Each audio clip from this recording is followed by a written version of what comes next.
하나님의 말씀은 사도행전 2장 22절로 36절까지 말씀입니다.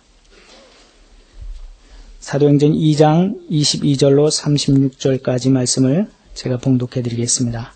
신약성경 189쪽입니다. 이스라엘 사람들아, 이 말을 들으라. 너희도 아는 바와 같이 하나님께서 나사렛 예수로 큰 권능과 기사와 표적을 너희 가운데서 베푸사 너희 앞에서 그를 증거하셨느니라. 그가 하나님께서 정하신 뜻과 미리 아신 대로 내준 바 되었거늘 너희가 법 없는 자들의 손을 빌려 못 박아 죽였으나 하나님께서 그를 사망의 고통에서 풀어 살리셨으니 이는 그가 사망에 매여 있을 수 없었음이라. 다윗이 그를 가리켜 이르되 내가 항상 내 앞에 계신 주를 배웠으며 나로 요동하지 않게 하기 위하여 그가 내 우편에 계시도다. 그러므로 내 마음이 기뻐하였고 내 혀도 즐거워하였으며 육체도 희망에 거하리니 이는 내 영혼을 음부에 버리지 아니하시며 주의 거룩한 자로 썩음을 당하지 않게 하실 것이미로다. 주께서 생명의 길을 내게 보이셨으니 주 앞에서 내게 기쁨이 충만하게 하시리로다 하였으므로 형제들아, 내가 조상 다윗에 대하여 담대히 말할 수 있노니 다윗이 죽어 장사되어 그 묘가 오늘까지 우리 중에 있도다. 그는 선지자라. 하나님이 이미 맹세하사 그 자손 중에서 한 사람을 그 위에 앉게 하리라 하심을 알고 미리 본 고로 그리스도의 부활을 말하되 그가 음부에 버림이 되지 않고 그의 육신이 썩음을 당하지 아니하시리라 하더니 이 예수를 하나님이 살리신지라. 우리가 다 이 일의 증인이로다. 하나님이 오른손으로 예수를 높이심에 그가 약속하신 성령을 아버지께 받아서 너희가 보고 듣는 이것을 부어주셨느니라. 다윗이 하늘에 올라가지 못하였으나 친히 말하여 이르되 주께서 내 주에게 말씀하시기를 내가 내 원수로 내 발등상이 되게 하기까지 너는 내 우편에 앉아 있으라 하셨도다 하였으니 그런즉 이스라엘 온 집은 확실히 알지니 너희가 십자가에 못 박은 이 예수를 하나님이 주와 그리스도가 되게 하셨느니라 하니라. 아멘. 이집트 시나이 반도 남단에 위치하고 있는 시내산은 모세가 하나님으로부터 출애굽의 명령을 받았을 뿐만 아니라 출애굽 이후에는 하나님으로부터 십계명을 받은 산으로 널리 알려져 있습니다. 그 시내산의 중턱에 성 캐트린 수도원이 있습니다. 기독교 박해시에 순교를 당한 성녀 캐트린의 이름으로 불리는 그 수도원은 6세기 중엽 동로마 제국의 유스티아누스 황제에 의해 건립되어졌습니다. 특이한 것은 수도원이 건립된 이후에 이집트가 이슬람교의 정복을 당했음에도 불구하고 다른 수도원들과는 달리 캐트린 수도원만은 단 한 번도 약탈이나 파괴를 당한 적이 없었습니다. 따라서 1400년 동안 고스란히 지켜져 온 그 수도원 속에는 성경적으로 매우 중요한 엄청난 분량의 자료들이 보존되어 있습니다. 수도원 경내에는 모세가 하나님의 명령을 받을 때에 보았던 것으로 알려지는 것과 같은 떨기나무가 자라고 있습니다.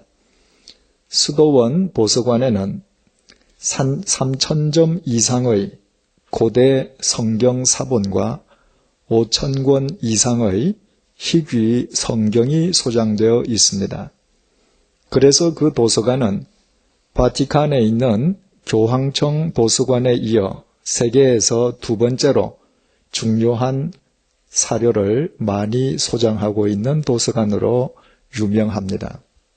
더욱이 1859년 독일의 티센도르프가 바로 그 도서관에서 그 유명한 소위 시내산 사본을 발견해서 캐트린 수도원의 명성은 더 높아졌습니다.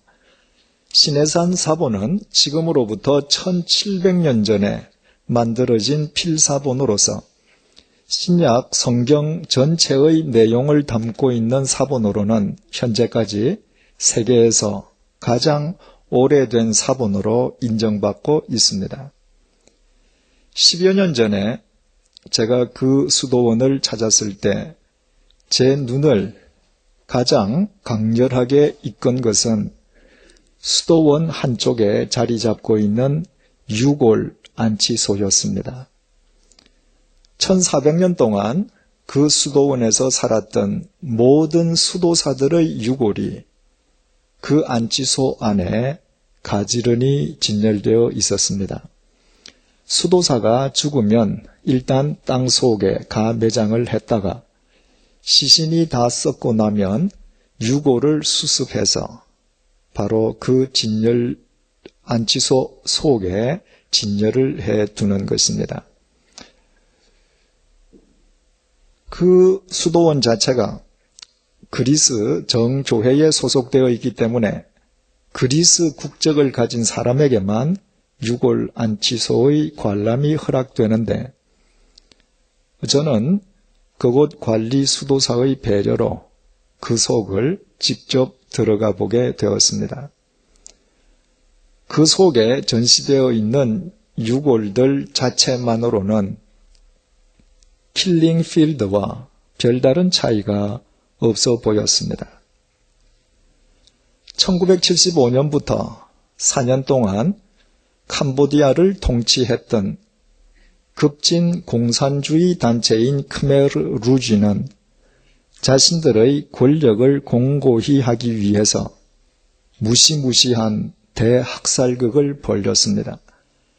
30여만 명에 이르는 지식인들을 포함해서 안경을 쓴 사람, 배가 튀어나온 사람, 피부가 하얗거나 고운 사람, 손가락에 볼펜 자국이 뚜렷이 나 있는 사람, 영어를 할 줄 아는 사람들을 무차별로 죽였는데 그렇게 목숨을 잃은 사람들의 숫자가 전 인구 800만 명 가운데서 무려 170만 명에 달했습니다. 문자 그대로 온 국토가 킬링 필드인 셈이었습니다. 그래서 캄보디아 곳곳에는 그때 죽은 사람들의 유골을 안치해둔 유골 안치소들이 있습니다. 그 안치소 속의 유골들 역시 마치 백화점 진열대 속의 상품들처럼 아주 정성스럽게 차곡차곡 진열되어 있기에 유골 안치소 그 자체만으로는 캐트린 수도원과 킬링 필드를 구별하는 일이 쉽지 않습니다. 그러나 캐트린 수도원의 유골들 앞에서는 킬링 필드의 유골과 똑같은 유골을 보고 있음에도 불구하고 킬링 필드의 유골들 앞에서 갖게 되는 절망, 분노, 슬픔, 체념, 회한과 같은 부정적인 감정을 전혀 느낄 수 없습니다.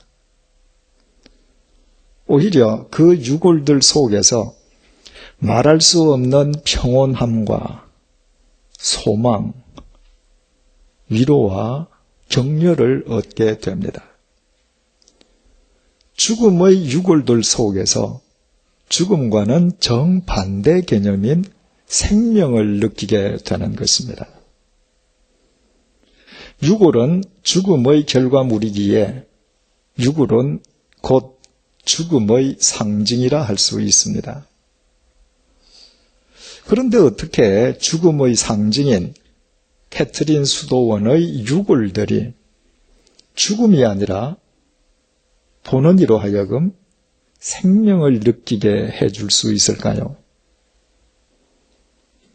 하나님을 경외하던 그 유골 주인공들의 생이 유골과 함께 끝나버린 것이 아니라 유골을 뛰어넘어 영혼 속에 여전히 살아있기 때문입니다. 우리가 지난 시간에 본문이 전해주는 베드로의 설교를 통해서 나사렛 예수에 대한 질문과 해답을 동시에 생각해 보았습니다. 예수님께서 사시던 나사렛은 빈민들이 모여 살던 달동네 빈민촌이었습니다. 어떻게 인류의 역사가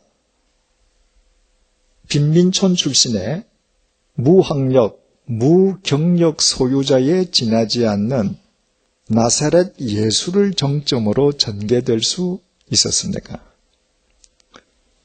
어떻게 더러운 짐승의 밥통을 침대로 삼아 태어나 일평생 빈민으로 살았던 그 빈민에 의해 인류의 역사가 새로워졌고 또 새로워지고 있는 것입니까?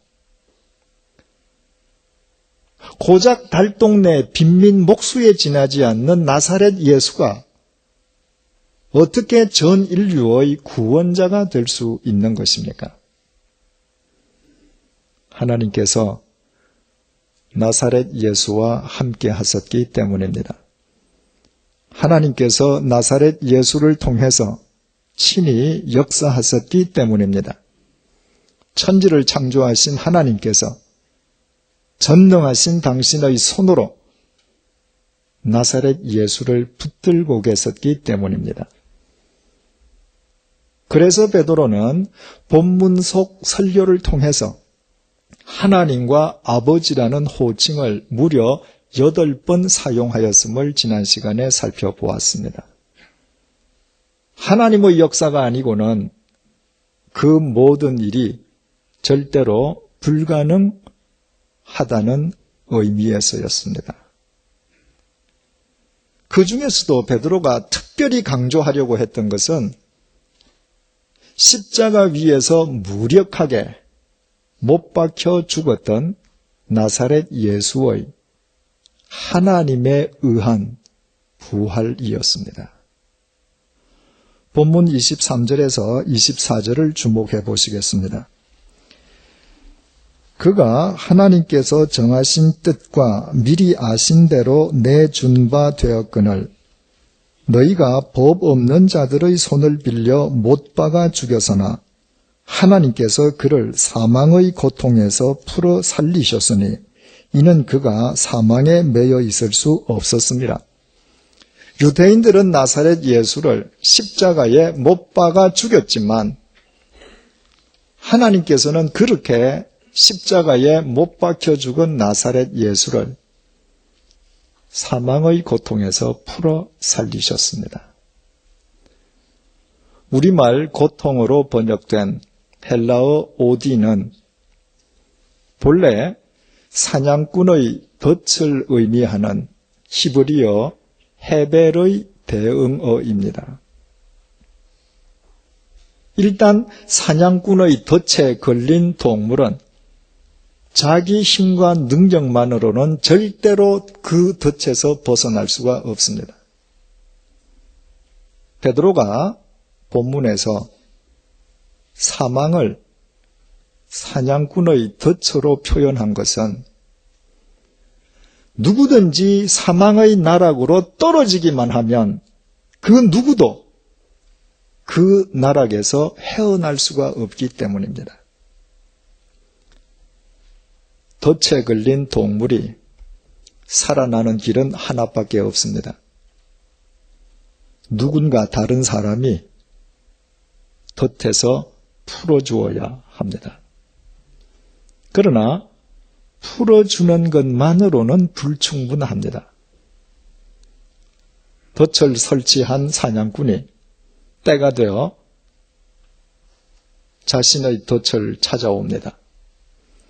사냥꾼은 거기에 자신이 원하는 동물이 걸려 있음을 기뻐하면서 덫으로부터 동물을 풀어냅니다. 그것으로 그 동물의 생명이 보장되는 것입니까? 그렇지 않습니다. 사냥꾼이 덫으로부터 동물을 풀어낸 것은 살려주기 위함이 아니라 자신이 목적하는 바대로 죽이기 위함입니다. 따라서 덫에 걸린 동물이 사는 유일한 길은 누군가가 그 덫으로부터 동물을 풀어주되 오직 살리기 위한 목적으로 풀어주어야 합니다. 이것이 베드로가 본문의 설교를 통해서 하나님께서 나사렛 예수를 사망의 덫에서 풀기만 해주신 것이 아니라 풀어 살리셨음을 강조하고 있는 까닭입니다. 하나님께서 나사렛 예수를 사망의 덫에서 풀어주신 것은 또 다른 목적을 위해서 죽이시기 위함이 아니라 영원히 살려주시기 위함이었기 때문입니다. 이 사실이 얼마나 중요했던지 지난 시간에 살펴본 것처럼 베드로는 예수 그리스도에 대한 다윗의 예언을 담고 있는 시편 16편 말씀을 인용한 뒤 본문 32절을 통해서 그 사실을 다시 한번 강조했습니다. 이 예수를 하나님이 살리신지라 우리가 다 이 일의 증인이로다. 그러나 그것만으로도 만족할 수 없었던 베드로는 본문 34절에서 35절을 통해 이번에는 시편 110편 1절 말씀을 인용했습니다. 다윗은 하늘에 올라가지 못하였으나 친히 말하여 이르되 주께서 내 주에게 말씀하시기를 내가 네 원수로 네 발 등상이 되게 하기까지 너는 내 우편에 앉아 있으라 하셨도다. 이 시 역시 예수 그리스도에 대한 하나님의 말씀을 다윗이 예언한 것으로서 나사렛 예수를 사망의 덫에서 풀어 살리신 하나님께서 그 예수님을 영원하신 천지의 대주제로 세우셨다는 의미입니다.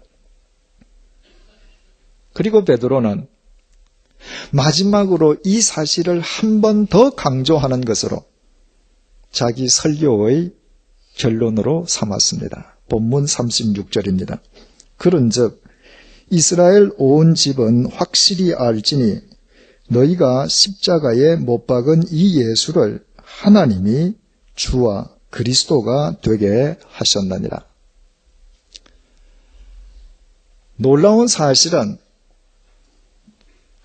나사렛 예수를 사망의 덫으로부터 영원히 풀어 살리신 하나님께서 우리를 부르시고 우리를 당신의 자녀로 삼아주셨다는 사실입니다. 그리고 우리를 당신의 자녀로 삼아주신 하나님께서 우리를 위해 이 땅에 보내주신 구원자가 하나님께서 사망의 덫으로부터 영원히 풀어 살리신 예수 그리스도셨습니다.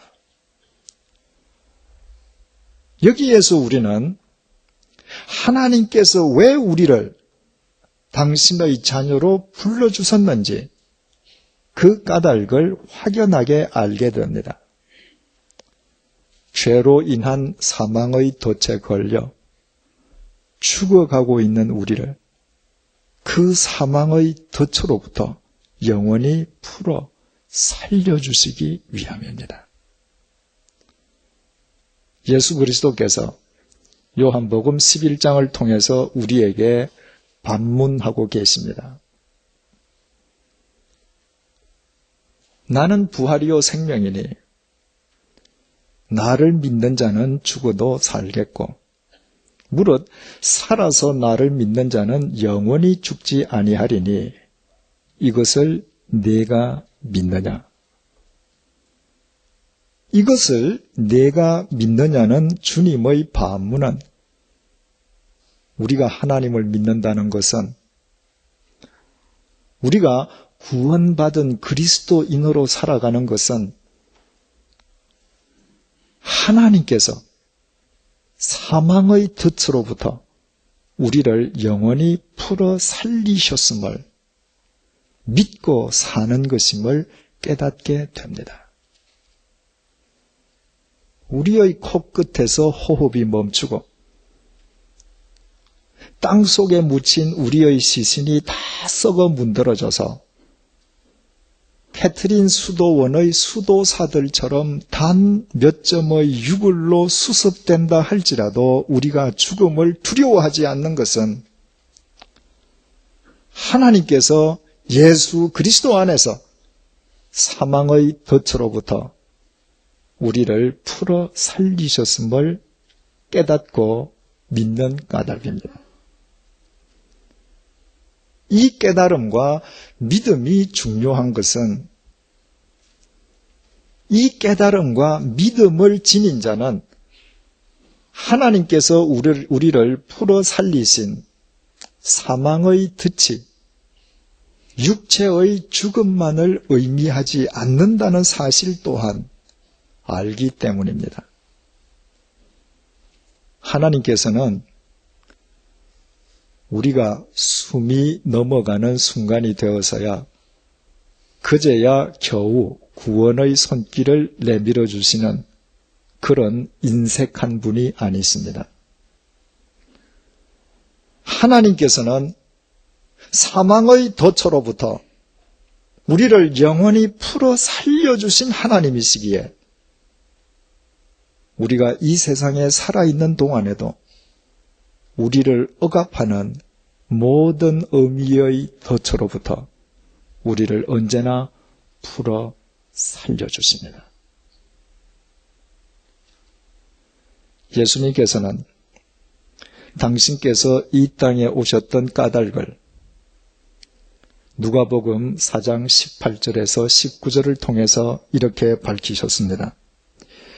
주의 성령이 내게 임하셨으니 이는 가난한 자에게 복음을 전하게 하시려고 내게 기름을 부으시고 나를 보내사 포로된 자에게 자유를 눈먼 자에게 다시 보게 함을 전파하며 눌린 자를 자유롭게 하고 주의 은혜의 해를 전파하게 하려 하심이니라. 여기에서 주의 은혜의 해란 레위기 25장을 통해서 하나님께서 명령하신 희년을 의미합니다. 매 50년마다 돌아오는 희년은 모든 채무자의 부채가 탕감되고 모든 노예들이 자유를 얻고 피치 못한 사정으로 고향을 떠날 수밖에 없었던 사람들이 당당하게 고향으로 돌아가고 땅의 경작으로부터도 안식을 얻는 이를테면 해방의 해였습니다. 예수님께서는 당신께서 이 땅에 오신 까닭이 이처럼 가난한 자와 포로된 자, 눈먼 자와 짓눌린 자에게 해방을 선포해 주시기 위함임을 분명히 밝혀주셨습니다. 바꾸어 말씀드리면 예수님께서 이 땅에 오신 까닭은 죄로 인한 사망의 덫을 포함해서 이 세상을 살아가는 동안 우리를 억압하고 있는 모든 의미의 덫으로부터 우리를 풀어 살려주시기 위함이었습니다. 그러므로 하나님을 믿는다라고 하는 것은 예수 그리스도 안에서 가난 속에서도 부요함을 누리고 나를 구속하던 것에 더 이상 구속당하지 않으며 지금까지 볼 수 없었던 것을 보고 나를 짓누르고 있던 것으로부터 자유하는 것을 의미합니다. 나를 둘러싸고 있는 상황은 전혀 변함이 없지만 그 상황에 임하는 내 생의 의미가 달라지는 것입니다. 바꾸어 말씀드리면 죄로 인한 사망의 덫을 포함해서 이 세상 모든 의미의 덫으로부터 우리를 풀어 살려주시는 하나님을 믿기에 비록 어제와 똑같은 오늘의 현실이 내 앞에서 계속된다 할지라도 그 현실을 뛰어넘어 하나님께서 나를 위해 일구시는 새 역사의 여명을 볼 수 있기 때문입니다. 노예살이란 사망의 덫에 걸려있는 이스라엘 백성들을 그 덫으로부터 하나님께서 풀어 살리신 기록이 구약의 출애굽기입니다. 사람들은 출애굽기 하면 먼저 모세를 연상합니다. 출애굽기에 등장하는 인물들 가운데에 첫 번째 순위가 아닌 모세를 연상하는 것조차 불가능할 정도로 모세의 비중은 크게만 여겨집니다. 하지만 출애굽기를 자세히 들여다보면 모세가 출애굽의 대업을 이루기 위해서 이집트로 되돌아가기도 전에 하나님께서는 이미 출애굽의 대역사를 시작하고 계셨음을 알게 됩니다. 모세가 태어났을 때는 히브리 노예가 산에 아이를 놓으면 반드시 나일강에 던져 죽이라는 파라오의 엄명이 내려져 있었습니다. 그러나 모세의 어머니 요게벳은 모세를 숨겨서 키웠습니다. 석 달이 지나서 더 이상 숨기는 것이 불가능하게 되었을 때 요게벳은 갈대를 엮어 상자를 만들고 물이 새지 않도록 엽청과 나무 진을 칠하에 그 속에 모세를 넣고 그 상자를 나일강에 띄웠습니다. 만약에 요게벳이 파라오의 명령을 두려워해서 갓 태어난 모세를 나일강에 던져 죽여버렸던들 모세에 의한 출애굽의 대역사는 불가능했을 것입니다. 그러나 하나님을 경외하는 한 여인이 모세가 든 갈대 상자를 나일강에 띄우는 바로 그 순간, 그때부터 실은 출애굽의 역사는 시작되고 있었습니다. 비록 볼품없는 갈대 상자에 그 속에 든 것이라곤 겨우 3달밖에 되지 아니한 어린 아이에 불과했지만 한 여인이 믿음으로 띄운 그 갈대 상자에 의해 새 역사의 여명은 시작되고 있었던 것입니다. 그 갈대 상자를 발견한 사람은 공교롭게도 파라오의 딸, 즉 이집트 공주였습니다.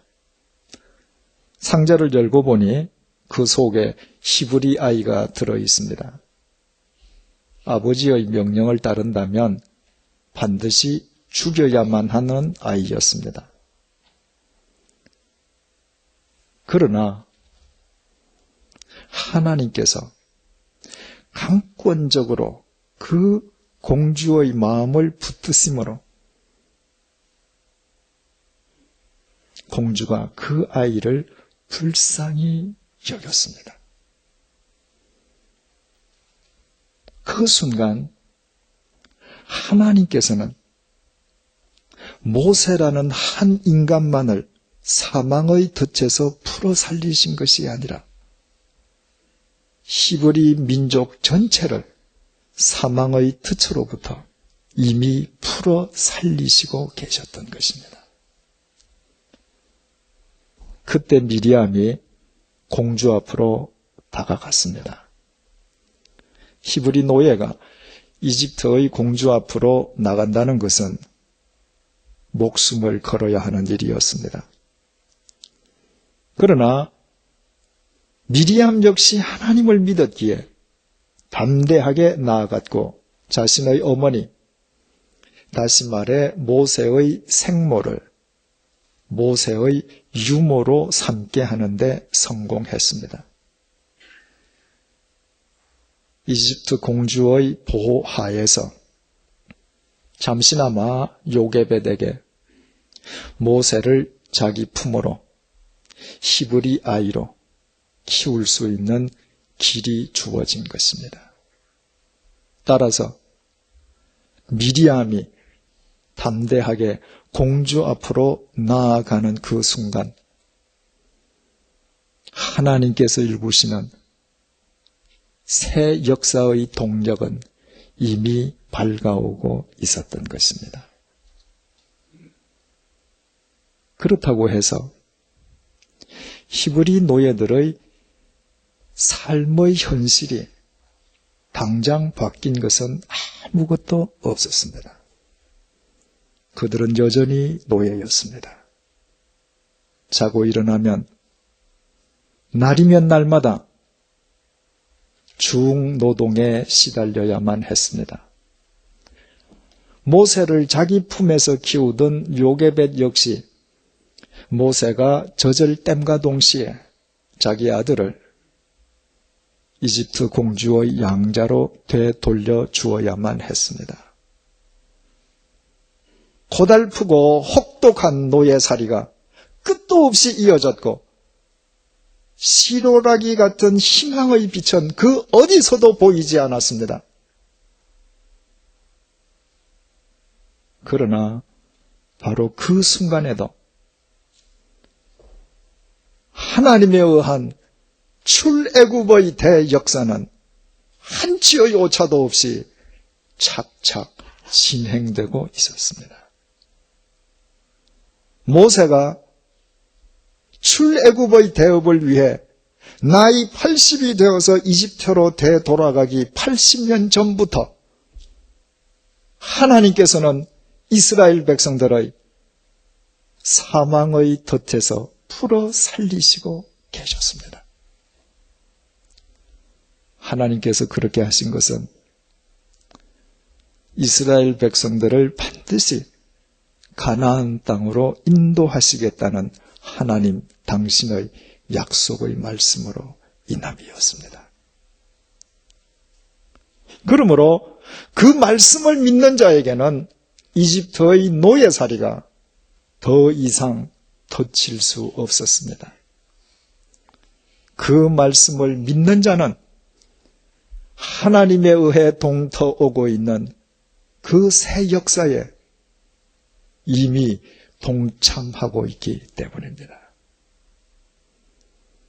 왜 하나님께서 이런 내용의 출애굽기를 성경을 통해 우리에게 전해주셨겠습니까?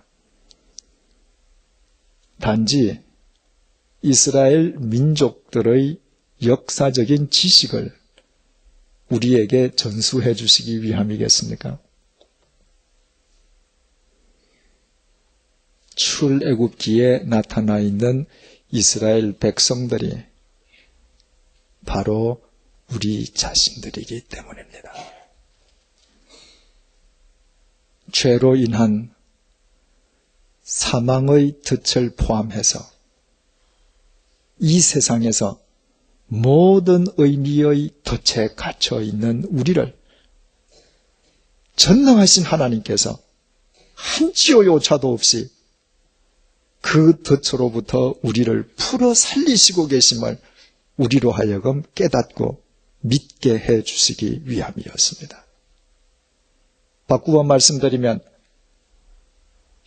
내 눈앞에 나를 둘러싸고 있는 상황이 그 어떤 변화의 조짐도 보이지 않는다고 할지라도 우리를 사망의 덫에서 풀어 살리신 하나님에 의한 새 역사의 여명이 동토오고 있음을 말씀의 토대 위에서 믿음의 눈으로 날마다 보면서 살게 해주시기 위함이었습니다.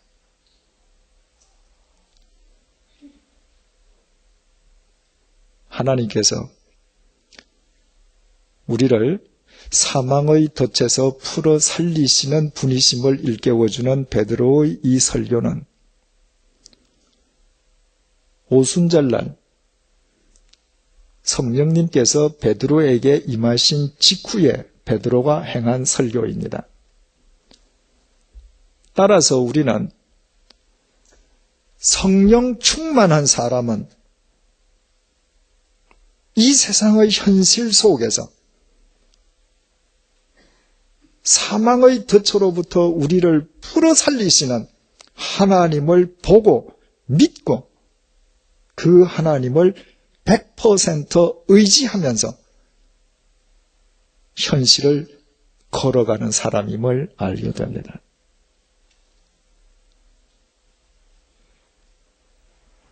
우리 각자에게는 특히 가까운 사람들이 있기 마련입니다. 그 가까운 사람이 가족일 수도 있고 친구일 수도 있고 가족과 친구 모두일 수도 있습니다. 그러나 나의 분신처럼 나와 가까운 사람이라 할지라도 내 코끝에서 호흡이 멈추는 순간 죽음의 길까지 나와 동행해주는 사람은 없습니다. 부모, 형제도, 배우자도, 친구도 그것만은 사양합니다. 하지만 이 세상에 살아있는 모든 사람들로부터 내가 격리되는 그 사망의 골짜기 속에서도 우리를 사망의 덫으로부터 풀어 살리신 하나님께서는 우리와 동행해 주십니다. 이렇듯 당신의 독생자를 제물 삼으시기까지 우리를 사망의 덫으로부터 영원토록 풀어 살리신 하나님 아버지께서 우리가 이 세상을 살아가는 동안 우리를 옥죄는 모든 덫으로부터 왜 우리를 풀어 살려주시지 않겠습니까? 사랑하는 교우 여러분, 지금 무엇이 여러분을 억압하고 있습니까?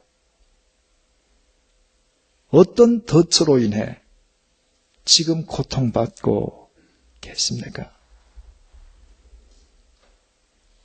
어제와 똑같은 현실이 오늘도 내 앞에서 계속되고 나를 둘러싸고 있는 상황에 그 어떤 변화의 조짐이 보이지 않는다 해도 결코 절망하지 마십시오. 가난한 자, 포로된 자, 눈먼 자, 짓눌린 자에게 해방을 선포하기 위해 오신 주님의 말씀을 믿으십시오. 여러분들에게 임해 계신 성령님의 빛 속에서 여러분을 사망의 덫으로부터 영원히 풀어 살리신 하나님에게 여러분의 시선을 고정시키십시오. 그 하나님께서 여러분 각자를 위해 한치의 오차도 없이 지금 일구고 계시는 출애굽의 대역사를 믿음의 눈으로 보십시오. 새롭게 동토오는 새 역사의 여명을 보십시오. 그때부터 어제와 똑같은 오늘의 현실 속에서도 그 현실에 임하는 여러분의 삶의 의미가 새로워질 것입니다. 세상이 새로워져서 내가 새로워지는 것이 아니라 내가 새로워짐으로 나를 둘러싸고 있는 현실과 세상이 새로워집니다. 이 사실을 우리에게 깨닫게 해주시기 위해서, 그리고 우리가 그렇게 살 수 있도록 도우시기 위해서 지금 성령님께서 우리와 함께하고 계십니다. 기도하시겠습니다. 예수 그리스도 안에서 우리를 사망의 덫으로부터 풀어 살리신 하나님 아버지, 그 사망의 덫이 육체의 죽음만을 의미하는 것이 아님을 일깨워 주셔서 감사합니다. 이 세상 현실 속에서 우리를 억누르고 있는 온갖 의미의 덫으로부터 우리를 풀어 살리시기 위해 이 시간 우리를 불러주심을 감사합니다. 아니, 하나님께서 그 모든 덫으로부터 이미 우리를 풀어 살리시고 계심을 말씀으로 깨닫게 해주셔서 감사합니다. 우리와 함께 계신 성령님의 인도하심을 쫓아 하나님의 약속의 말씀 위에 굳게 서서 우리 각자를 위한 출애굽의 대역사가 이미 시작되었음을 믿음의 눈으로 볼 수 있게 도와주옵소서. 동터오는 새 역사의 여명을 볼 수 있는 눈을 허락하여 주옵소서. 우리의 현실에 그 어떤 변화의 조짐이 보이지 않는다 해도 그 현실을 대하는 우리 삶의 의미가 새로워지게 하시고 그와 같은 우리의 삶이 가나안을 향한 새로운 여정으로 승화되게 도와주옵소서. 예수님의 이름으로 기도드립니다. 아멘.